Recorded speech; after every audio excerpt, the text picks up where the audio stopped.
오늘 저희들에게 주신 말씀 이제 살펴보겠습니다.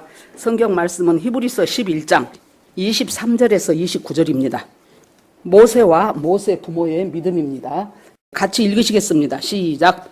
믿음으로 모세가 났을 때에 그 부모가 아름다운 아이임을 보고 석 달 동안 숨겨 왕의 명령을 무서워하지 아니하였으며 믿음으로 모세는 장성하여 바로의 공주의 아들이라 칭함을 받기를 거절하고 도리어 하나님의 백성과 함께 고난받기를 잠시 낙을 누리는 것보다 더 좋아하고 그리스도를 위하여 받은 수모를 애굽의 모든 보화보다 더 큰 재물로 여겼으니 의심은 바라봄이라. 믿음으로 애굽을 떠나 왕의 노함을 두려워하지 아니하고 곧 보이지 아니하는 자를 보는 것 같이 하여 참았으며 믿음으로 유월절과 피 뿌리는 예식을 정하였으니 이는 장자를 멸하는 자로 그들을 건드리지 않게 하려 한 것이며 믿음으로 그들은 홍해를 육지같이 건넜으나 애굽 사람들은 이것을 시험하다가 빠져 죽었으며. 아멘. 감사합니다. 우리 교회에서 남부순환도로 쪽으로 가다가 보면은 오른쪽에 양재역 못 가서 예술의 전당이 있습니다. 저도 한 2번 정도 가서 한 번은 오페라 공연을 보고 한 번은 또 다른 걸 보고 그렇게 했는데, 그곳에서 예술의 전당이기 때문에 다양한 연주도 있을 것이고 뭐 뮤지컬 공연도 있을 것이고 연극도 할 것이고 그럴 것입니다. 그래서 전당이라는 것은 그런 것들을 모아서 하나로 집대성해 놓은 장소를 우리가 전당이라고 하지요. 그러면 히브리서 11장에 제목을 붙이라 한다면은 믿음의 전당입니다. 그러면 그 전당 앞에 다 이렇게 현판이 써 있잖아요. 예술의 전당 이런 식으로. 그러면 히브리서 11장 그 믿음의 전당 바로 앞에 뭐라고 현판이 써 있을까요? 믿음은 바라는 것들의 실상이요 보지 못하는 것들의 증거라, 그렇게 써 있을 것 같아요. 그래서 그 문을 쫙 열고 들어가면은 아벨부터 시작해서 한 사람 한 사람 믿음의 전당에 정말로 그 족적을 얹어 놓을 수 있는 사람들의 이름들이 쭉 나오는데, 이걸 읽어보면서 느껴지는 것이 모두가 다 형편이 달라요. 아벨은 아벨의 형편이 있었고, 노아는 노아의 상황이 있었고, 아브라함은 아브라함의 환경이 있었어요. 우리 모두가 다 다른 환경, 다른 처지, 다른 형편에서 살아가는데, 그것에 맞춰서 하나님께서 그것에서 어떻게 믿음으로 살아가는가를 주님께서 가르쳐 주시고, 그 믿음으로 반응했던 사람들의 이야기가 쭉 나옵니다. 그래서 아벨은 어떤 것보다도 하나님 앞에 바른 제사를 드렸지요. 그래서 그 바른 예배를 드렸기 때문에 바른 예배 하나 드리려다가 자기 형한테 돌 맞아 죽은 사람이 아벨이잖아요. 쭉 각 사람의 이야기를 해 나오다가 그 다음에 이제 모세의 부모에 대해서 이야기가 나옵니다. 지금 참 어린이 주일이지만은 우리가 자식들 기르는 것이 옛날 같지 않습니다. 저희들이 커나갈 때는요, 제가 초등학교만 우리 고향에서 다니고 중학교부터 소위 이제 광주로 유학을 했었는데요. 중고대 10년간 학교를 다니면서 우리 어머니 딱 한 번 왔어요. 한 번 오셨는데 우리들끼리 자취하며 살았어요. 한 번 오셨는데 그 한 번이 뭐하러 왔냐.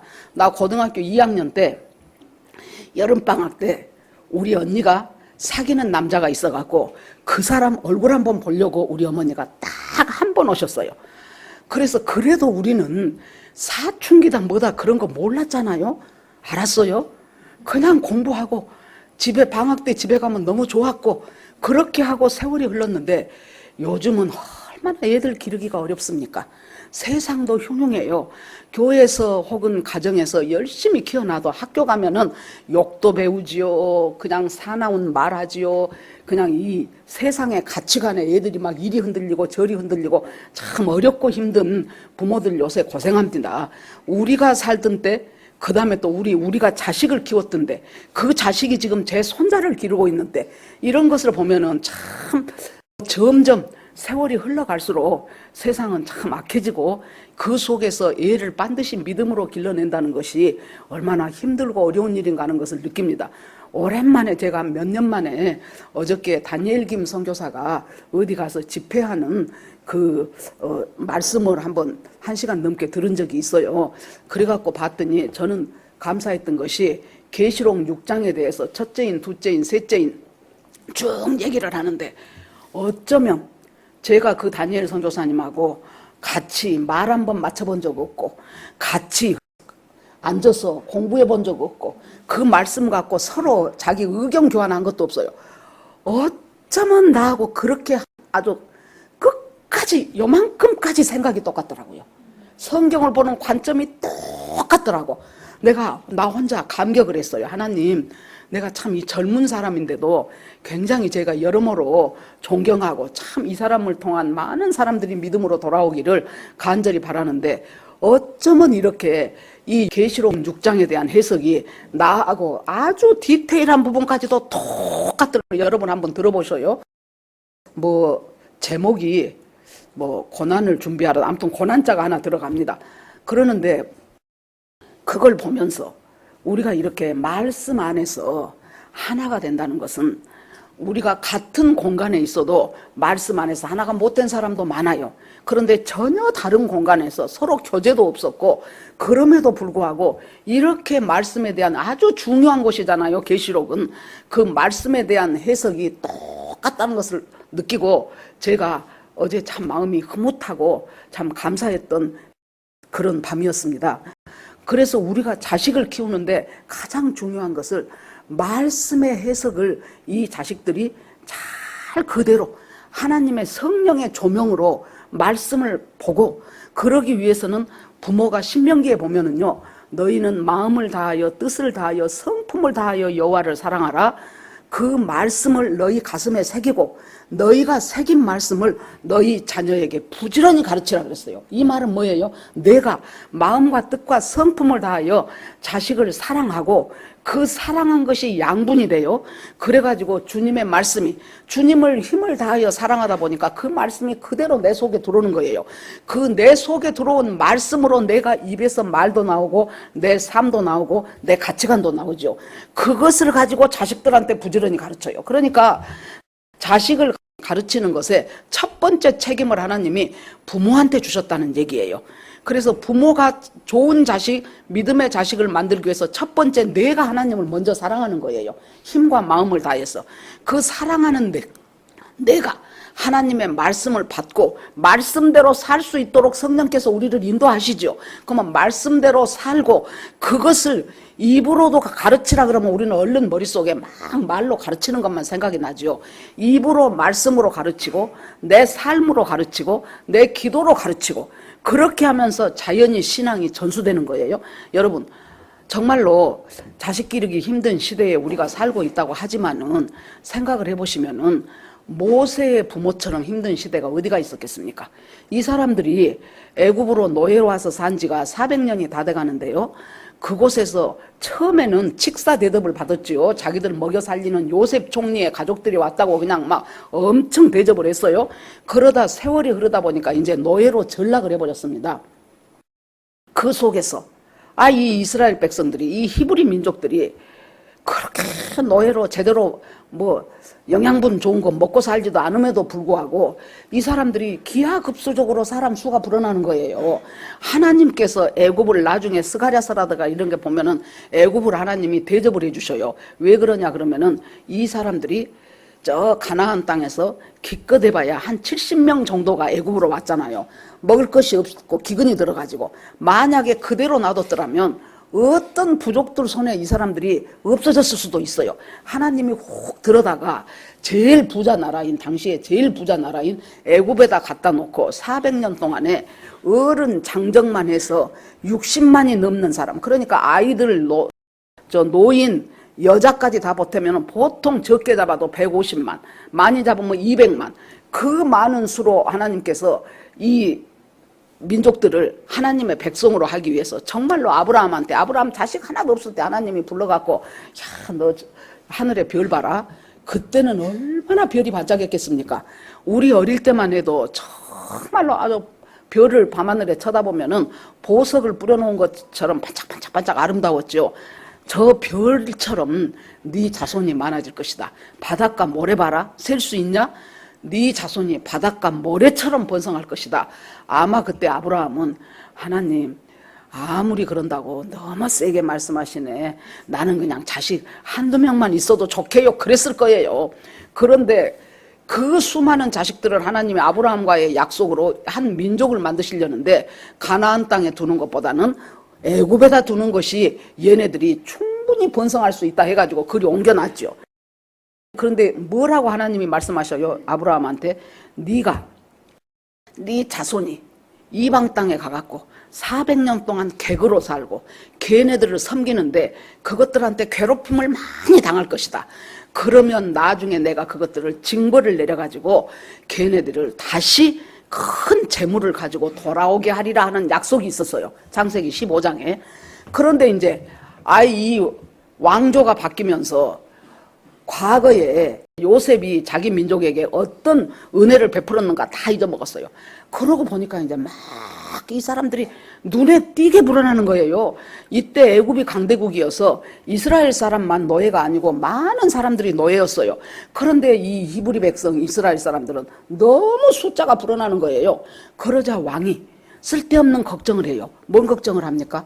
나중에 전쟁을 할 때, 다른 나라와 전쟁을 할 때 이 히브리 백성이 뒤돌아서 그래갖고 우리를 공격해 버린다면, 저 많은 수가 그런다면 우리가 문제가 복잡하네. 그럼 어떻게 해야 될 것인가? 저것들 인구를 줄여야 되겠는데 어떻게 줄이냐? 아들을 낳으면 무조건 나일강에다가 버려라. 딸은 냅둬라. 딸은 군대 전쟁할 지금 군번이 못 되기 때문에. 그래서 그 엄하고 지엄한 그 명령 속에서 해필이면 그때 모세의 어머니 아버지는 아브람, 엄마는 요게벳. 이 사람들을 지금 출애굽기 2장에 보면은 이 설명이 자세히 나오죠. 이 사람들이 임신을 했는데 이 둘이가 누구였다고 나옵니까? 둘 다 레위 지파였다고 나와요. 그러면 뭐 어떤 지파 중에 하나는 될 테니까 그것이 아니고 레위 지파였다는 것이 뭘 의미합니까? 지금으로 하면은 신앙이 같았다는 얘기요. 두 사람이 다 레위 지파. 레위 지파였던 모세의 아버지가 레위 지파였던 모세의 어머니 처녀를 데려다가 결혼을 해서 모세를 임신을 했어요. 이제 그러면은 우리가 결혼할 때 신앙이 같은 사람과 결혼해야 된다는 것이 근본이에요. 근데 사귀다 보면은 신앙이 다른 사람을 만날 수 있어요. 그러면 있는 힘을 다해서 애쓰고 기도해서 신앙이 같은, 왜냐하면 단순히 내가 결혼해서 살기 편해서가 아니고 그 사람의 영혼을 구원해야 되잖아요. 모르는 사람은 이 세상이 단 것 같지만은 분명히 성경에는 사람이 한 번 죽는 것은 정해진 일이요. 다 죽어요. 그 후에는 심판이 있으리니 그 심판 때 기준이 뭐예요? 얼마나 잘생겼냐, 얼마나 착한 일 했냐, 그것은 얼마나 봉사 많이 했냐, 그것은 기준이 안 돼요. 기준이 뭐예요? 네가 어린 양의 피가 이스라엘 백성들 출애굽할 때 그들의 문에 문설주와 문인방에 어린 양의 피를 발랐던 것처럼 네 인생이 구원받을 수 있는 길이 어린 양 되시는 예수 그리스도의 피가 네 심령에 발라졌냐 안 발라졌냐, 그것이 지금 구원과 지옥 가냐 낙원 가냐에 그것에 거기서 가늠자가 된다는 소리예요. 그렇기 때문에 우리가 같은 신앙인 사람과 결혼을 해서 사는 것이 기본이다, 그 얘기입니다. 이 둘이가, 레위 지파인 둘이가 결혼을 했어요. 정말로 살벌한 시대지요. 자식을 낳으면은 아들이면은 갖다 강에다 빠뜨려서 죽여야 되는 그 살벌한 시기에 이 둘이가 임신을 하고 일하고 돌아오면은 밤에 얼마나 두 사람들이 하나님 앞에 손 모아 기도했겠습니까? 하나님, 이렇게 살벌한 법이 시행이 됐습니다. 그런데 하나님, 우리 이 백성들의 노예 생활은 점점 힘들어져 가고 있는데 지금 우리가 임신을 했습니다. 하나님, 딸인지 아들인지 저희는 알 수가 없지만은 하나님이 원하신다면은 이 아이를 향한 놀라운 하나님의 섭리를 알게 해주십시오 하고 기도했겠죠. 여러분, 생명이 지난번에 이제 에스더 운동본부에서 이 낙태 방지를 위해서 계속 이제 캠페인을 벌리고 하는데 거기에 사진 한 장이 나와요. 오늘 우리 유림이 진유리, 소담이 이런 애들처럼 한 몇 명이 딱 사진이 나오면서 뭐라고 써준 줄 압니까? 우리도 한때는 태아였습니다. 근데 어떻게 마음이 짠한지 그 애들 보면 얼마나 이쁩니까? 그러는데 그 밑에 글이 우리도 한때는 태아였습니다. 태아 함부로 죽이지 마라 그 말이에요. 그렇게 해가지고 저는 정말로 우리 때만 해도 어떻게 애들이 많았던지, 가난한 나라에서 전쟁 막 끝나고 얼마 안 졌는데 애들이 너무 많아고 밥 먹고 나면은 보면은 온 골목에 남자애들은 그것 갖고 자치기도 하고 꽁도 차고 난리치죠. 여자애들은 고무줄, 그리고 또 공놀이, 공깃돌 주워먹기. 아주 애들이 바글바글 했었잖아요. 그러니까 그 당시에 표현은 뭐였어요? 딸아들 구별 말고 둘만 낳아 잘 기르자. 그래갖고 자식 많이 낳지 말고, 그래갖고는 이제 보건소에서 뭐 하러 다녔어요? 남자들 정관수술하라고 선전하고 다녔어요. 와 하고 불러갖고 정관수술 해라 그러고, 정관수술하면 돈 줬어 그때. 그러다가 조금 지나니까 이제 어떻게 됐어요? 하나만 낳아도 삼천리는 초만원. 그래가지고 이제 뭐라 그랬어요? 잘 기른 딸 하나 열아들 부럽지 않다. 이렇게 해가지고 가다가 길에 보면은 막 표가 붙었어요. 그런데 지금은 이제 어떻게 됐습니까? 이제 애들이 점점 줄어들고요. 줄어드는 정도가 아니지요. 웬만한 도시에 빈집들은 이루 말할 수가 없고, 일본 동경을 그때 텔레비에서 봤더니요. 동경이요. 시골도 아니고 도쿄 동경인데 동경에 있는 빈집들이 얼마나 많은지 몰라요. 그래서 점점 유령화돼 가고 있다는 거예요. 시골은 이루 말할 수가 없더라고요. 우리나라 똑같이 같이 갑니다. 그래서 지금 가만히 두면 우리가 전 세계 OECD 국가 중에서 가장 이 인구 출산율이 낮은데 얼마인 줄 압니까? 0.82에서 이제 0.7대로 떨어졌어요. 그래 놓으니까 두 사람이 결혼해 갖고 애 한 명도 안 난다는 소리예요. 그렇게 되면은 그때 미국의 어떤 보고서에 뭐 하니까 2050 몇 년인가 2000 그때가 되면은 한국은 저절로 인구가 줄어들어서 나라 자체가 소멸되어 버려. 지금 서울 시내에도 그때 보니까요. 초등학교 1학년을 모집을 못한 학교가 서울 다른 데 말고 서울 시내인데 세 학교나 되더라고. 은평구 어디하고 서울 시내에도 초등학교 입학생이 없어갖고 얘네들 졸업하고 이제 그 다음에 이제 이 다음에 또 애들이 안 돌아와 버리면 그 학교는 이제 할 수 없이 폐쇄될 수밖에 없는 심각한 인구 문제예요. 그런데 여기서 이스라엘 백성들은 정신없이 가만히 보니까 정말로 이 인구가 불어날 때가 그 나라가 발전할 때더라고. 그때는 자식들만 해갖고 먹고 살기가 힘들어가지고 힘들다고 그랬는데 인구가 막 그렇게 불어나던 시대에 하나님께서 이 나라로 축복하셔갖고 이 나라가 산업화가 진행이 되기 시작하고 그렇게 되면서 나라가 막 정신없이 발전하던 시기였구나 그 생각이 듭니다. 자, 모세의 부모는 이제 점점 배는 불러가고 그러면 둘이 집에 돌아와서 손 붙잡고 기도하면서 여보 점점 배는 불러오는데 이 아이를 분명히 하나님이 뜻이 있으셔서 우리 가정에 새 생명으로 주셨을 텐데 이 아이를 위해서 우리 기도합시다.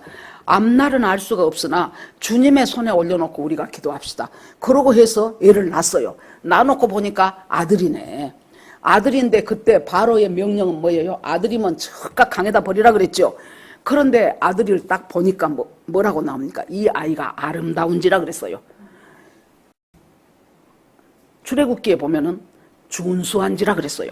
이 말은 뭔 말이에요? 눈, 코, 입 잘생겼다는 소리가 아니죠. 무슨 소리입니까? 이 아이를 낳아놓고 보니까 이 아이를 향한 뭔가 하나님의 뜻이 있다는 것이 믿음으로 알아지는 거예요. 어떻게 알겠습니까? 기도를 안 했으면 눈, 코, 입 잘생겼나 못생겼나 그것밖에 안 보여요. 육신적인 것밖에. 근데 이 사람들이 믿음이 있는 사람들이 계속 믿음으로 자식을 놓고 기도했기 때문에 그 다음에 뭐가 깨달아지는 거예요. 알을 딱 나놓고 보니까 야, 얘는 나일강에 버릴 애가 아니야. 분명히 이 아이를 통한 하나님의 뜻이 있다는 것이 깨달아지는 거예요. 그래서 임금의 명령을 무시하고 이 아이를 석 달 동안을 숨겨서 키웠어요. 여러분, 믿음이란 것은 뭡니까? 하나님의 뜻이 딱 깨달아지면은 그 뜻을 향하여 내가 할 수 있는 최선을 다하는 거예요. 이 사람들이 석 달 동안 숨겼다는 것은 하나님의 믿음 안에서 자기들이 할 수 있는 최선을 다했다는 얘기예요. 석 달을 숨겼어요. 근데 석 달이 지나고 나니까 애기 울음소리도 우렁차질 거 아닙니까?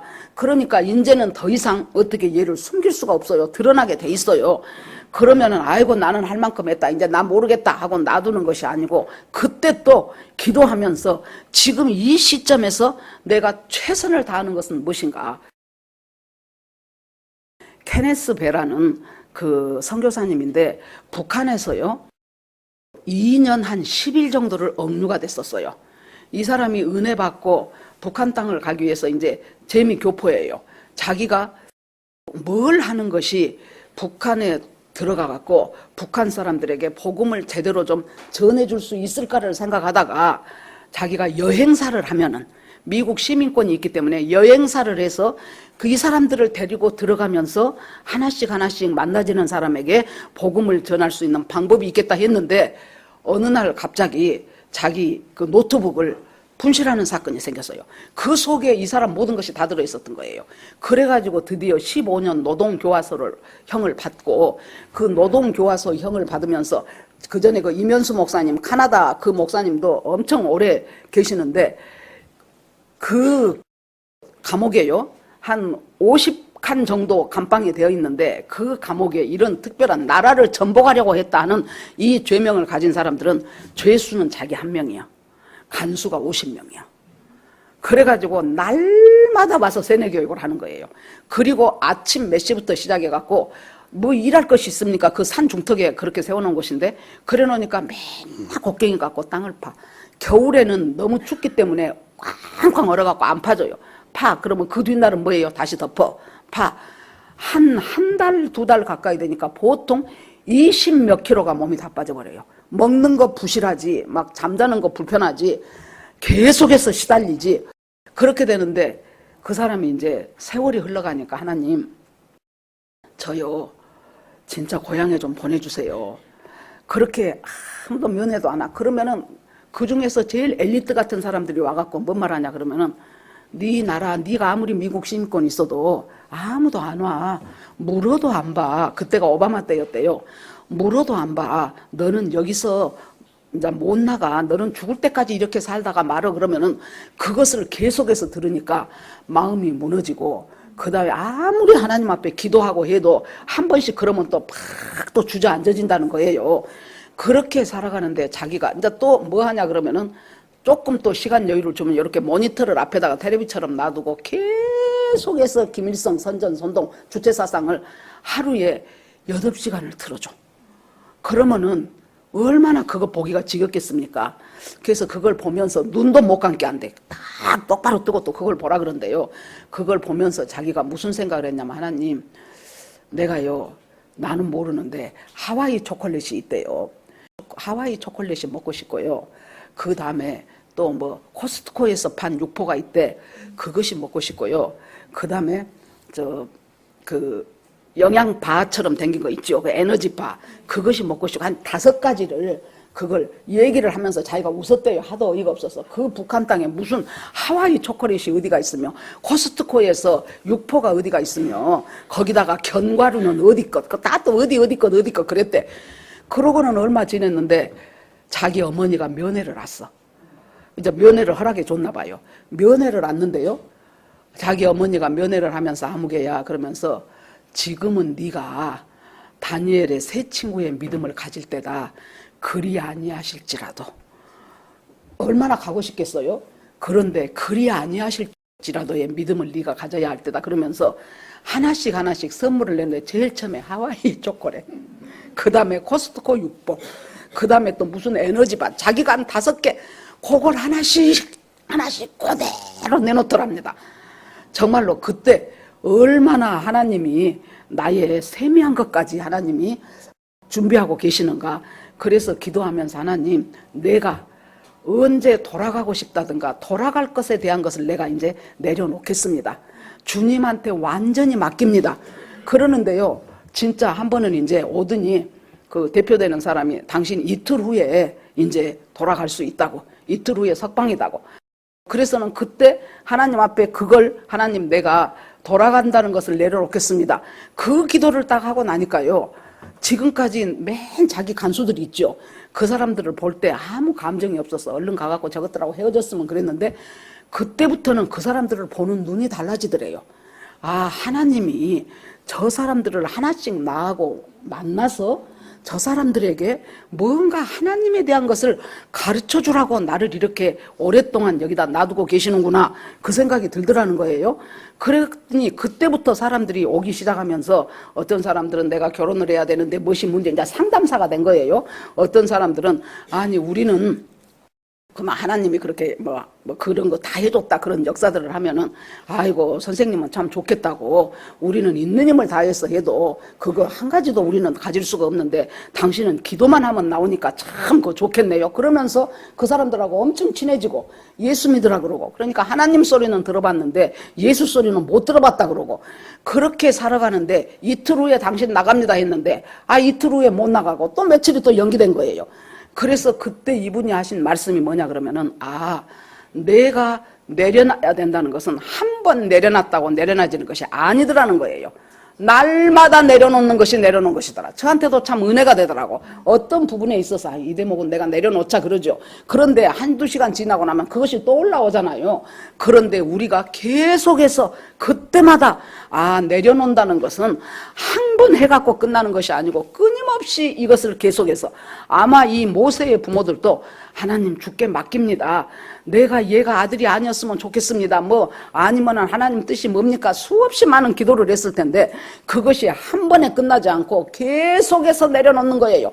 불안한 마음이 들 때마다 주님, 제가 이 마음을 또 주께 올려드립니다. 주님, 또 내려놓습니다. 그렇게 해서 드디어 이제 석 달이 지내고 나니까 여기 보세요. 부모가 할 수 있는 최선이 뭐였어요? 석 달 동안 숨겨 기르는 것이었어요. 임금의 명령을 두려워하지 않고. 자, 우리가 성경에 보면은 높은 고위층에 있는 권세 가진 사람들에게 순종하다는 말이 나와요. 그러면은 이때 순종을 어떻게 해야 될까요? 가장 권세 있으신 분은 하나님이에요. 하나님의 명령과 정부의 명령이 반대되지 않으면은 당연히 순종해야 돼요. 그런데 하나님의 명령과 정부의 명령이 반대됐을 때는 하나님의 명령을 따르는 것이 우리 그리스도인들이에요. 이것을 딱 원칙을 갖고 살아야 돼요. 앞으로 어려운 세상이 왔을 때 잠깐 우리가 코로나 때 잠깐 맛봤잖아요. 이 코로나의 모든 원인이 교회에 있는 것처럼 교회 발 어디 교회 발 20명 코로나 이제 벌써 한 몇 년 지나니까 잊어버려집니까? 어디 교회에서 수련회 가갖고 거기서 다 걸려갖고 그것이 어떻게 됐다. 그러면은 또 이 속 없는 교회들은 또 뭐라고 해요? 우리 집 가는데도 어떤 교회 하나에서 교회가 죄송합니다 그러고서 나서 교회가 무엇이 죄송해? 아니 세상에 전철 타고 출퇴근해봐요. 얼마나 거가 밀집되어 있습니까? 그 사람들은 아무렇지도 않고 교회에 모여서 그것도 20%만 모여라 5%만 모여라 10%만 모여라 전부 다 이렇게 영상으로 보내라. 우리를 지금 엄청나게 지금 맛을 보여준 거예요. 이 맛이 지금 뭐예요? 나중에 여러분 적그리스도가 왔을 때 그때 남아있는 사람. 그래서 휴거가 안 되면은 이 엄청난 적그리스도의 환란을 우리가 거쳐가야 돼요. 지금 우리가 시간이 있어요. 지금이라도 안 늦었어요. 예수 믿고 구원받고 정말로 예수 그리스도 다시 오실 때 전 데살로니가 전서 말씀처럼 먼저 죽은 자들을 예수님이 데리고 부활체를 만들어 갖고 이 지상으로 내려오셔요. 그러면 살아서 그때 살고 있는 사람들은 그때 공중으로 끌어올려 그랬어요. 공중으로 끌어올린다는 말이 한자로 하면 휴거다 그 말이에요. 휴거라는 말 자체는 성경에 없어요. 끌어올린단 말이에요. 들것자 끌후자 해가지고. 그러면 그때 우리가 이곳에서 하나님 앞에 휴거 당해야 돼요. 그렇지 않으면은 이 엄청난 이 심판의 사건을 계속 우리가 살아가야 되는 그 맛을 잠깐 팬데믹 때 본 거예요. 맛보기를 보여준 거예요. 적그리스도가 어떤 세상이 올 것인가. 그래서는 이제 이 사람들은 있는 힘을 다해서 석 달 동안을 길렀어요. 믿음이라는 것은 주께서 뭔가 뜻을 딱 보여주면은 그 뜻이 이루는 데 있어서 내가 할 수 있는 최선이 뭔가를 찾아서 그 최선을 기도하면서 하는 거예요. 그것이 이 사람들한테는 석 달 동안 애를 숨기는 것이었어요. 그러고 나서 석 달이 되니까 애가 너무 커졌잖아요. 그래서 어떻게 합니까? 이제 나 몰라 알아서 해. 하나님 알아서 하세요. 나는 할 수 있을 만큼 다 했어요. 그것이 아니고 거기서 또 기도하니까 하나님이 또 지혜를 주셔요. 뭐 하라 그럽니까? 갈대 상자를 가져다가 나무하고 역청으로 발라 가지고 그것을 어떻게 해요? 이제 그 안에다가 보자기를 넣고 물이 못 들어오게 해서 거기다가 모세를 넣어가지고 자 이제 하숫가에 띄웁니다. 그거 잠깐 장로님 볼 수 있어요?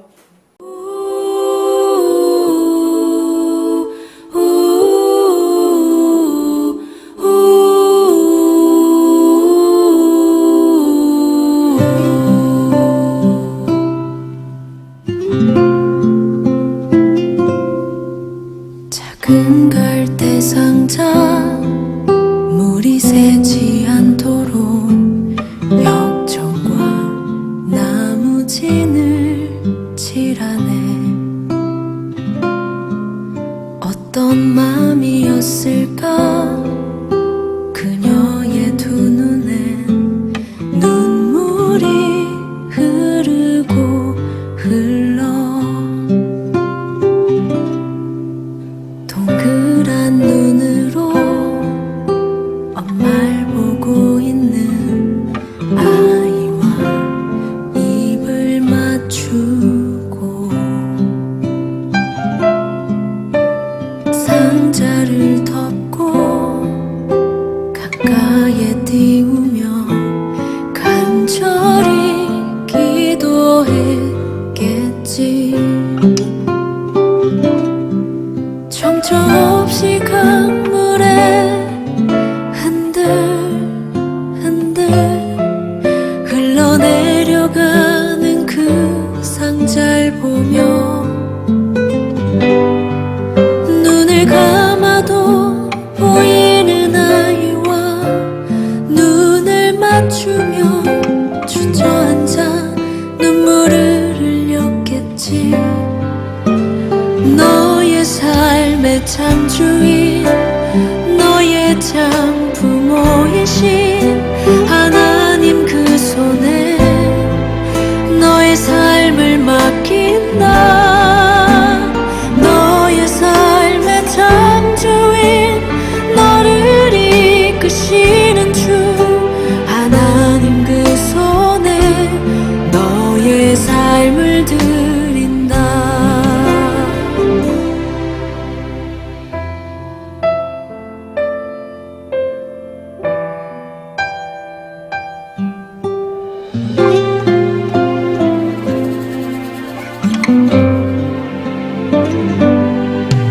어떤 마음이었을까 그녀의 두 눈에 눈물이 흐르고 흘러. 정처 없이 강물에 흔들흔들 흘러내려가는 그 상자를 보며 눈을 감아도 보이는 아이와 눈을 맞추며 주저앉아 눈물을 흘렸겠지. 너의 삶의 참 주인, 너의 참 부모이신 하나님 그 손에 너의 삶을 맡긴다. 너의 삶의 참 주인, 너를 이끄시는 주 하나님 그 손에 너의 삶을 드린다. 그가 널 구원하시리. 그가 널 이끄시리라. 그가 널 사용하시리. 그가 너를 인도하시리.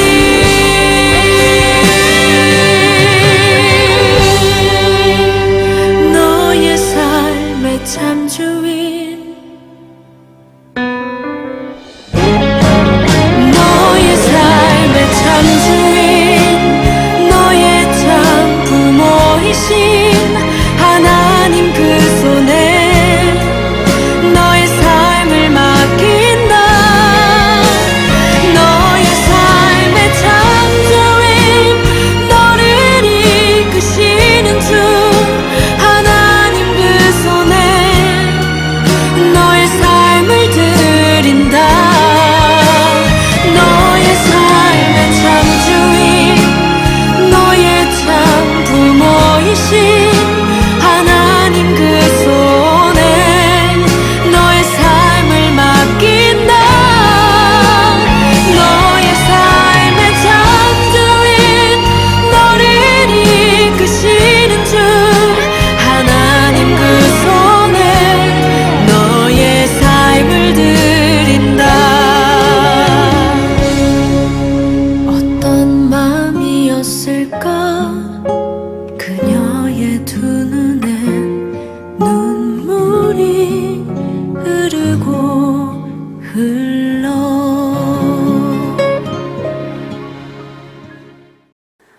얘를 이제 역청과 나무진을 칠해서 이제 갈대상자에 넣고 이제 보냅니다.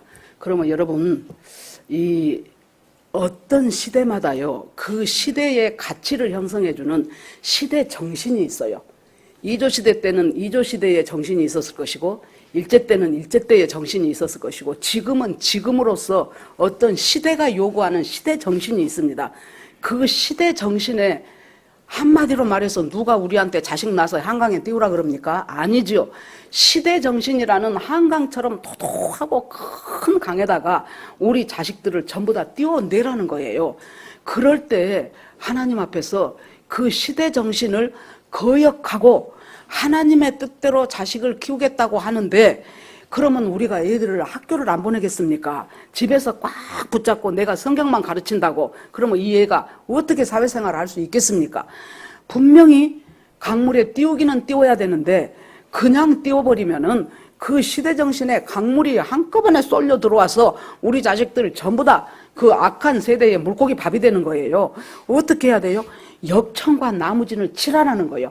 그 물이 못 들어오게, 새 속에 물이 못 들어오게, 하나님을 대적하는 사상의 물이 못 들어오게, 진화론이 못 들어오고 그 다음에 사회주의가 못 들어오도록 찐을 칠하라는 거예요.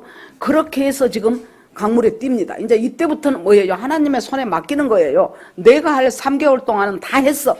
그러니까 맡기고 그 다음에 누구예요? 모세의 누이 보고 조금 멀찌감치 떨어져 갖고 어떻게 되는가 한번 봐봐. 이 갈대상자가 어떻게 되는가. 갈대상자라는 이 단어하고요, 노아의 방주하고가 똑같은 단어예요. 한마디로 말해서 뭡니까? 노아의 그 방주에 들어가야만 구원이었지요. 모세는 갈대상자에 넣어야만 구원이었지요. 한마디로 이 구원은 우리 예수 그리스도 안에 들어가는 것 외에는 구원이 없다는 것을 알아는 거예요. 그러니까 이 누이의 역할이 있어요. 얘는 뭐예요? 멀찌감치 따라가면서 이 상자가 어떻게 되는가 계속 따라가 보는 거예요. 각자가 맡겨진 그 역할에서 있는 힘을 다해서 하나님의 뜻대로 최선을 다하는 삶을 우리가 사는 겁니다. 그렇게 했더니 우리가 알다시피 굉장히 그 당시에 애굽 궁궐에 목욕 문화가 많이 발달했었다는데, 그럼에도 불구하고 이 공주가 그 요세푸스 기록에 의하면은 일단 시집을 갔는데 무엇이 어째서 그 남편하고 못 살고 다시 친정에 와서 궁궐에서 살고 있는 아이가 없는 공주였어요. 그 공주가 웬일인지 그날은 나일강에 가서 목욕을 하고 싶은 거예요. 그러니까 자기 이제 하녀들 데리고 왔겠지요. 근데 저기서 무엇이 둥실둥실 떠올라요? 아, 저건 뭐냐 하고 열어보니까 아이가 우는지라 그랬어요. 그러니까 그걸 보면서 히브리 아이로구나, 그걸 이 공주가 말해요. 출애굽기에 보면. 그래서 그때부터 이제 자기 아들이 되죠. 그러면 멀리서 멀찌감히 따라갔던 그 누나는 뭐 하는 거예요? 그때를 딱 포착을 해가지고 가서 뭐라고 그래요? 아이고, 유모를 구해드릴까요? 이야, 여러분, 그 누이, 자기 집에서 뭐 나이 차이도 많이 안 나는데 그 어린 누이가 지가 할 역할을 제대로 하고 있는 거예요. 어머니는 나무찐을 치렸다면 아버지는 역청을 발랐을 것이고 갈대상자를 엮었을 것이고, 그리고 그곳에 아이를 담고, 그리고 이 누이는 계속 따라가면서 어떻게 돼 있는가. 그러니까 바로가 무조건 히브리 남자아이는 다 죽여라 하는데 그 명령을 피할 수 있는 유일한 곳은 뭐예요? 이 공주의 아들이 되는 거예요. 이것이 우리 하나님의 섭리예요. 이 사람이 갈대상자에 자식 넣어서 강에 띄어보낼 때 꿈엔들 알았겠냐고요. 그런데 하나님의 역사는, 그래서 우리가 요 믿음이라는 것은 뭐예요? 내가 하나님의 뜻을 깨닫고 그 뜻대로 최선을 다하는 삶을 산다면 그 나머지는 하나님의 손에서 내가 생각할 수 없는 하나님의 방법으로, 하나님은 수가 많으신 분이요, 생각할 수 없는 하나님의 방법으로 하나님의 뜻을 이루어 가신다는 거예요. 그러면 그것도 돈까지 받고 자기 자식 젖먹이잖아요, 이제. 그래서 바로의 그 살벌한 명령하고는 상관없는 그것으로 자식을 기르게 되죠. 사도행전 7장에 보니까요, 모세를 어떻게 평가를 해놨냐면, 모세는 애굽의 학문을 다 배웠다 그랬어요. 애굽의 학술을 다 배웠고 말과 행사에 능한 자가 되었더라고요. 그러니까 차기 왕으로서 손색 없는 사람으로 교육을 받은 거예요. 40년 동안 그 교육을 받으면서 말과 행사에 능한 자가 없었는데 에티오피아 원정을 가서 큰 승리를 거둘 수 있는 아주 훌륭한 장수로 자라난 거예요. 문무를 겸한 사람이에요. 그러니까 아주 굉장히 훌륭한 왕의 제목으로 자라났다는 얘기예요. 자, 그러면은 이 사람을 하나님께서 이 부모의 믿음을 보시고 하나님의 뜻이 그대로 자기 자식한테 이루어지고 하나님이 뭔가, 이 사람의 믿음은 뭐였어요? 계속해서 하나님이 우리 조상 아브라함한테 네 후손들이 400년 동안 객지에서 객이 되어 살다가 나중에 다시 돌아올 것이라는 그 말씀을, 이스라엘의 노예 생활이 점점 힘들어질수록 무슨 생각을 하는 겁니까? 하나님, 노예 생활은 힘들어지는데요, 계산을 해보니 400년이 다 차가네요. 하나님의 약속이 점점 다가오고 있군요. 그러니까 우리가 한 가지만 보면 이 노예 생활은 언제 끝날까? 정말로 더 이상 못 살겠는데 그 노예 생활이 깊어지면서 하나님의 약속이 점점 다가오고 있다는 그 이면까지 우리가 파악할 수 있어야 돼요. 그것이 믿음이라고 생각합니다. 그래서 하나님께서 이 믿음으로 자식을 길러낸 하나님의 뜻대로 살고자 했던 이 부부에게 하나님께서 이 모세가 키껏 해봐야 우리 같으면 한 5, 6살 되기 전까지만 이 어머니가 키울 수 있었어요. 물론 뭐 그 뒤로 왔다 갔다 했겠지요. 그럼에도 불구하고 그때 어머니로부터 받았던 그 신앙 교육이요, 애굽의 모든 학술을 다 배웠다고 했는데 모든 학술을 다 배운 애굽의 문물과 애굽의 교육을 결코 따라갈 수가 없었어요. 이것들이 완전히 어머니한테 배운 신앙이 이것들을 다 덮어버리는 거예요. 그렇게 하면서 모세가 어떤 사람으로 자라나는가? 첫째, 모세는 이제 그 다음 구절을 볼게요. 24절, 믿음으로 모세는 장성하여 바로의 공주리라 아들이라 칭함받기를 거절하고. 모세는 이제 그 믿음 안에서 어떤 믿음으로 자라나게 되면, 첫째, 거절할 수 있는 믿음. 거절할 것을 거절하는 믿음이 믿음이에요. 바로의 공주의 아들이라 칭함을 거절해버렸다 그랬어요. 그러면 단순히 이제부터 나 공주 아들 안 해, 나 공주 아들이라고 부르지 마, 그 뜻이 아니에요. 차기 왕의 1순위가 될 사람이 쥐게 되는 권력이 얼마나 크겠습니까? 요새 5년짜리 대통령만 돼도 그 나라의 국군 통수권자고 거부권 있고 뭐하고 권세가 어마무시해요. 그 당시에 왕으로서 가질 수 있는 모든 권리 다 포기했다는 거예요. 모든 재물과 부귀 다 포기했다는 것이에요. 모든 성공과 명예 싹 포기했다는 거예요. 그것이 공주의 아들이라 칭함을 거절하고. 그런데 우리가 거절할 때 내 의지적으로 거절한 것이 아니에요. 뭐가 있어요? 더 좋은 가치가 있을 때 이 가치를 두 개를 비교를 해봐요. 그러니까 로마서에 뭐라고 나옵니까? 지금 현재 우리가 당하는 고난은 장차 올 영광과 좋게 비교할 수 없다고 그랬어요. 장차 올 영광이 얼마나 귀하다는 것을 아니까 현재 고난이 별것 아니게 느껴진 거예요. 자, 얘들한테 아직 돈을 모를 때는 5,000원짜리, 10,000원짜리, 50,000원짜리를 딱 주고, 아가 너 이거 어떤 거 가질래? 그러면은 그냥 지 눈에 빨갛고 이쁘고 뭐 지 눈에 보인 거 그거 갖는다 그럴 거예요. 그런데 어느 정도 커서 이제 돈의 가치를 알게 되면 1,000원짜리는 10,000원짜리가 되기 위해서 10,000원이 1,000원의 10배의 가치가 있다는 것을 알게 돼. 그 다음에 50,000원짜리는 10,000원짜리의 5배의 가치가 있다는 것을 알게 돼. 그러면 그거 딱 놔두고 너 어떤 거 가질래? 그러면 50,000원짜리 갖는다 그 말이에요. 그러니까 거절할 때는 50,000원짜리를 가지면은 10,000원짜리, 1,000원짜리를 거절하는 것이죠. 거절할 수 있는 믿음이라는 것은 뭐예요? 더 가치 있다는 것이 뭔가를 알 때 그것이 거절이 된다 그 말이에요. 그런데 이 모세는 뭘 알았어요? 이스라엘 백성과 함께 고난받는 그 가치가 애굽의 공주의 아들로 왕이 되는 가치보다 훨씬 더 크다는 것을 알게 됐다는 거예요. 그러니까 거절할 것을 거절할 수 있는 믿음의 아들로 키워준 거예요. 우리가 우리 자녀들에게 정말로 거절할 것 거절할 줄 아는, 이 세상의 시대가 요구하는 시대 정신이 얼마나 어마무시합니까? 얼마나 이 시대에서 잘 살아가기 위해서 갖춰야 될 것이 많고 따라가야 될 것이 많고, 그런 세상 속에서 이것이 하나님의 뜻이 아니구나 했을 때 그것을 거절할 수 있는 믿음의 자녀로 하나님이 길러주신 거예요. 이 사람들은 5, 6살 때까지밖에 정식 신앙교육을 못 시켰어요. 궁궐에 살면서도 하나님께서 모세에게 계속해서 모세로 하여금 그 어린 시절 엄마에게 들었던 그 말씀과 그 믿음을 가지고 계속해서 주님을 섬길 수 있고 하나님을 소망하는 사람으로 하나님이 지금 키워주신 거예요. 여러분, 우리가 믿음 안에서 우리가 할 수 있는 최선을 다하면 그 나머지는 하나님이 책임지신다.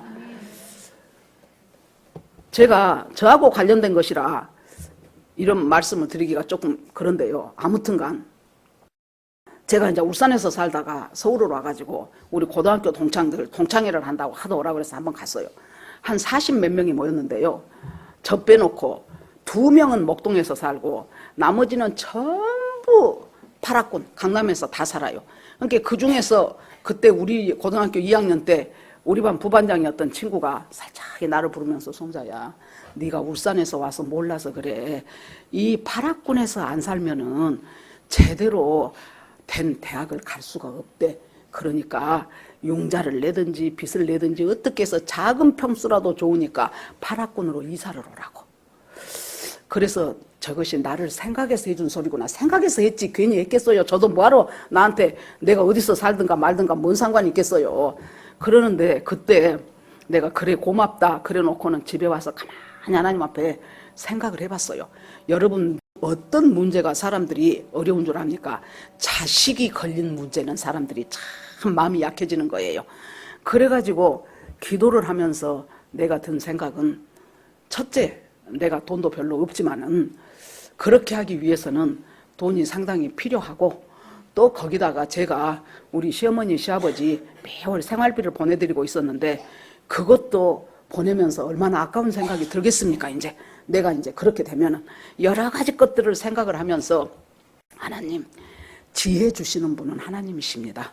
어디에 있든지 간에 부족하더라도 주님이 지혜 주셔서 하나님 뜻 가운데서 강남 파라군에 안 가도 지 앞가림 할 수 있는 아이들로 키워주시기를 원하나이다 하고, 거기다가 또 우리 형님이 그때, 형님은 울산에서 파라군 가기 위해서 일부러 서울까지 이사를 오신 분이거든요. 자네 어쩌려고 그런가 거기다 놔둬갖고는 자식 좋은 학교 못 가 그러고, 아무튼 여기저기서 저한테 제발 정신 좀 차리라, 옛날 너 학교 다닐 때가 아니다, 그런 얘기들을 많이 했었지요. 그런데 정말로 하나님 앞에 저는 이렇게 내 인생을 보면서요, 우리가 믿음으로 하나님 앞에 이 세상 시대 정신하고 상관없이 믿음으로 결정한 것 있죠. 분명히 하나님이 복 주시더라고요. 뭐 긴 말 필요 없이 여러분도 아시다시피 뭐 그래도 괜찮다는 학교들 다 나와서 다들 직장에서 밥 잘 먹고 살아가고 있잖아요. 그래서 여러분, 이걸 이렇게 우리가 보면서요, 하나님이 뭐해요? 우리가 하나님의 믿음 안에서 최선을 다한다고 하면은 그 나머지 문제는 하나님이 한 가지 한 가지 이루어 가신다는 것이 분명한 사실입니다. 여기서 이 모세의 부모의 믿음을 갖기를 하나님이 간절히 기도해요. 왜? 우리 자식들을 통해서 또 하나의 모세를 하나님은 기대하시는 거예요. 아이, 그건 특별한 사람이나 하는 일이고, 아니요. 특별한 사람, 여러분 데이비차 보세요. 요새 지금 하도 많이 아파갖고 막 좀 쉬어야 된다는 소리를 들었거든요. 데이비차, 다니엘 김, 인자 불과 40 몇 살밖에 안 되는 사람들이 정말로 이 한국의 영적인 지도자들이 되어서 이 영성을 끌고 가는 것을 볼 때 뭐가 필요하겠습니까? 자기 부모들의 기가 막힌 기도와 말씀과 기도 속에서 살아가는 그것이, 간절히 자식을 향하여 그 말씀을 가르치고 기도로 본을 보이고 삶으로 본을 보인 그것이 결국에 자식들한테 흘러가는 거죠. 어린이주일, 어버이주일에 상품 하나 주고 끝나는 것이 아니고, 우리가 이 자식들을 바로 키울 때 내 뜻대로 되지 않을 때 과연 내가 하나님 앞에 지금 하나님이 나에게 원하시는 것이 무엇이며 내가 하나님 앞에 제대로 가고 있는가. 하나님, 이 자식이 거절할 것, 거절할 수 있는 믿음의 자식이 되기를 원합니다. 그러기 위해서는 더 좋아하는 것이 있어야 됐어요. 뭘 더 좋아했어요? 고난을, 이스라엘 백성과 같이 고난 받는 것을 잠시 애굽의 왕자로서 낙을 누리는 것보다 더 좋아했다 그랬어요. 여기 자세히 보세요. 잠시 악의 낙을 누린다 그랬어요. 악이요, 여러분, 즐거움이 있다 그 말이에요. 죄가 즐거워요. 제가 얼마 전에 간단한 유튜브를 보니까요, 정선 카지노에서 40대 때 도박한다고 돈 들고 와가지고 뭐 몇억 잃은 사람, 몇십억 잃은 사람, 뭐 말도 못해요. 그런데 그 중에서 나가지도 못하고 들어오지도 못하고 있는 것 다 털리고 돈은 없어갖고요. 여러분 노숙자가 쫙 깔렸어요. 그 정신 카지노 부근에 노숙자가 쫙 깔렸는데 그 노숙자의 80%가 60대예요. 60대인데 왜 60대냐? 40대에 들어와갖고 그때까지 20년 동안 뭐 조금 해갖고 하면 또 그것도 걸고 한 사람은 경찰관 출신이어가지고 그 사람은 연금이 제법 나오더라고. 그 연금만 나왔다면 거기 가서 다 털려. 그러고 또 노숙자처럼 살아. 한 달에 한 번씩 갖다 털리고 또 노숙자로 살고 털리고 노숙자로 살고 뭐 한두 명이 아니에요. 여러분 이것들을 우리가 봐가면서요. 거절할 것을 거절할 줄 아는 믿음의 사람으로 우리 자식들이 만들어져야 되는데 그러기 위해서는 더 좋은 가치가 무엇인가를 알아야 덜 좋은 것을 버릴 수 있는 믿음이 길러진다는 거예요. 그 다음에 보니까 그러면 어떻게 모세는 이럴 수가 있었는가? 하나님이 계신 것을 알고 6절에 보면은 우리에게 하나님이 계신 것과 하나님께 나오는 자는 하나님이 계신 것과 자기를 찾는 이들에게 상 주시는 이심을 믿어야 할지니라고 했어요. 그래서 하나님은 자기를 찾는 자들에게 뭘 줘요? 상을 주신다 그 말이에요. 상을. 지금 자기를 찾았던 모세의 부모에게 모세라는 아들을 주셔서 그 아들이 이 부모의 상이 되게 하셨잖아요. 그래서 상 주시는 이심을 바라보면서 그래서 죄악의 낙을 누리는 것보다 그걸 더 좋아했어요. 그래서 그리스도를 위하여 받는 수모를 애굽의 모든 보화보다 더 큰 재물로 여겼으니 이것은 상 주심을 바라봅니다. 여러분 우리가요 상 받은다 그러면 좀 유치해 보이지요? 아니요.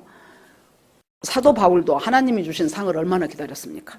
내가 다 내 달려갈 길 다 가고 이제는 하나님이 나에게 씌워주실 면류관이 남았다 그랬어요. 여러분 정말로 우리가 이제 어느 정도 인생을 살아온 사람들은 뭔 세상에 대해서 그렇게 집착이 많으십니까? 여러분 집착을 버리십시오. 거절할 것 거절하셔요. 주님이 먹을 것 입을 것이 있는 줄 족한 줄로 알아 그랬죠요. 부한 자들에게 마음을 낮추라 그랬잖아요. 그렇게 해서 나에게 상 주시는 하나님이 있음을 바라보면서 거절할 것 거절하고 더 좋아할 것 더 좋아하고 그러면 우리가 지금 무엇을 더 좋아해야 될 것인가를 하나님이 우리한테 가르쳐 주셔요. 그것의 지침이 말씀이잖아요. 말씀을 보면서 내가 더 좋아해야 될 것이 무엇인가를 가르쳐 주셔요. 그 좋아할 것을 더 좋아해요. 그러면서 아닌 것을 버려요. 이것은 바로 내가 하늘나라에 내 영원한 처소가 있다는 것을 내가 확실하게 믿음으로 알아요. 아브라함이요 상당히 하나님이 재물의 복을 많이 줬어요. 그래도 아브라함이 텐트 치고 나그네로 살아요. 왜 그랬어요? 내 영원한 내 집이 저 천성에 있다는 것을 의심치가 않았어요. 아브라함은. 그래서 이 세상에 살아가면서 부자로 살게 되면 부유하고 누리면 사십시오. 그것 죄 아닙니다. 그러나 내가 좀 어렵게 살면은 어렵게 사는 속에서 하나님이 나와 만나기를 원하시는구나 하고 또 그렇게 살아가면 돼요. 그래서 나에게 상 주시느니 그래서 하나님이 부유하게 살면서도 마음이 교만해지지 않는 자에게 하나님이 주실 상이 있다면 어려운 속에 살면서도 비굴해지지 않는 사람에게 줄 상이 있지 않겠습니까? 두 상 다 주시는 분은 하나님이시라고 생각합니다. 나에게 허락하신 이 환경 속에서 정말로 우리가 자식을 기를 때에 그 자식한테 하나님이 주시는 내 눈으로 보지 말고 하나님의 눈으로 자식을 봐요. 그러니까 이 아이가 아름답다 그랬어요. 눈, 코, 입이 잘생긴 것이 아니고 하나님의 눈으로 바라보니 이 아이가 아름다워. 아름다우니까 뭘 생각하게 됩니까? 하나님의 말씀이 생각나. 아 그러면 한 400년이 다 돼가네. 하나님께서 혹시 이 아이를 통해서 이 나라의 민족 구원을 이루시려는 하나님의 뜻이 있지 않을까? 그 생각을 하면서 하나님 그렇다면 이 아이를 어떻게 길러야 되겠습니까? 하고 기도하기 시작하는 거예요. 오늘 어린이줄 어버이 주일을 맞아갖고 우리 모두가 이런 관점으로 자식들을 바라보고 기르고 축복하고 한다면은 이 자식들이 어디에서 무엇이 되든지 그러니까 여러분 뭉툭한 돌멩이가 있으면은 보통 사람은 저거 돌멩이요 바위덩어리요. 그런데 조각가는 그 속에서 날개 달린 천사를 쪼아낸다 그 말이에요. 그런 것처럼 지금 우리 자식들 마음에 안 드는 것들 많죠. 어떤 사람들은 공부를 못해서 마음에 안 들 것이고 어떤 사람들은 말을 잘 안 들어서 마음에 안 들 것이고 여러 가지 마음에 안 드는 부분이 있지만 하나님은 우리에게 조각도를 주시면서 마음에 안 드는 부분을 쪼아내면서 걸작으로 만들어 가셔요. 여러분, 우리의 모든 자녀들은 하나님이 우리에게 주신 걸작품들입니다. 그 걸작품이 되기를 간절히 기도하면서 정말로 부모는 자식에게, 지난 금요일 날 말라기 4장 말씀을 우리가 보았는데, 부모는 자식에게, 자식은 부모에게 다 돌이키라는 말씀이 나옵니다. 여러분, 이제 어버이날이 며칠 안 남았습니다. 그거 별거 아니에요. 내가 이렇게 이제 보면은 별것 아닌데, 여러분, 정말로 이 부모는 자식에게 한없이 축복하고 자식은 부모에게 식사 대접 한 번이라도 하세요. 식사 대접이라도 하시고, 어버이날이라고 그렇게 하시고, 거기다 조금 더 하면은, 많으면 좋지만은 많이도 필요 없어. 10만 원만 넣어. 10만 원만 넣어가지고, 어머니, 아버지, 제가 더 드려야 되는데 저희들이 좀 째네요. 그러면서 아이고 참 감사합니다. 그러고 그 정도는 부모 자식 간에 하고 살아야 되는 거 아니에요? 제가 여기 앉아 계시는데 장인숙 집사님한테 어저께 6시 넘어서 전화를 했어요. 집사님 어디세요? 그랬더니 지금 집에 나가고 있어요. 밖으로 나왔어요. 그래서 아니 이 다저녁에 어디를 나가셨나 그랬더니 큰아들이, 며느리랑 같이 왔습니까? 큰아들이 저기 무엇이냐, 어버이날 딱 맞춰서는 시간 못 되겠다고, 식사 대접하겠다고 나오시라 그래갖고 지금 나가는 중인데 목소리가 너무 행복해 하더라고. 전화 속에서 들리는데 목소리가 너무 행복해. 아이고 우리 승원이가 그냥 어버이날 그런다고 오늘 시간밖에 안 된다고 나가자 그래서 지금 밥 먹으러 간다고 내가 내일 가서 얘기할게요. 그래서 아이고 어서 끊고 가시오 그랬거든요. 여러분, 부모 자식 간에도 서로 정들 수 있는 무엇인가를 만들어 가야 돼요. 그래야 하나님도 이쁘게 보시고 우리도 기쁘고 그러지 않겠습니까? 돈 많이 하란 말 안 해. 여러분, 요새 알바만 해도 10만 원은 벌어. 그 1년에 한 번 아버지 어머니 생일하고 그리고 이 어버이날하고 10만 원씩 좀 부모한테 좀 드려보세요. 물론 더 잘하고 계시겠지만 제가 괜히 높아심에서 이런 말씀 한번 드려봅니다. 믿음으로 기르고 기도하면서 길러서 거절할 줄 아는 믿음의 사람이 되게 하시고, 더 좋은 것이 무엇인가 가치를 제대로 판단할 수 아는 믿음의 자식들로 길러가고, 그리고 하나님께서 나에게 상 주신다는 그 설레임으로 살아가는 그런 부모와 자식이 되기를 주의 이름으로 간절히 축원합니다. 아멘. 이 시간 주여 한번 부르고 오늘 말씀 들으면서 같이 기도하시기 바랍니다. 주여 하나님 아버지, 주님의 은혜를 감사드립니다. 아버지, 우리도 과거에는 우리 부모의 자식이었고, 하나님 또 내가 부모가 됐고, 내가 자식을 낳고, 그 자식이 또 다른 자식을 낳고, 주님께서 인도하여 주시어서 하나님의 거룩하심 가운데서 주께 합력해 나가여 선을 이루는 귀한 아름다운 가정, 이 5월 한 달에 하나님 아버지, 이 달 동안 정말로 저희들이 신경 쓰고 살지 않았던 부모, 관심 없었던 자식, 아버지 서운했던 자식, 누가 되었든지 간에 하나님 앞에 기도로 풀어가는 우리 모두가 되기를 간절히 원합니다. 주께서 함께하여 주시옵소서. 하나님 앞에 모두 올리고 예수님 이름으로 기도합니다. 아멘.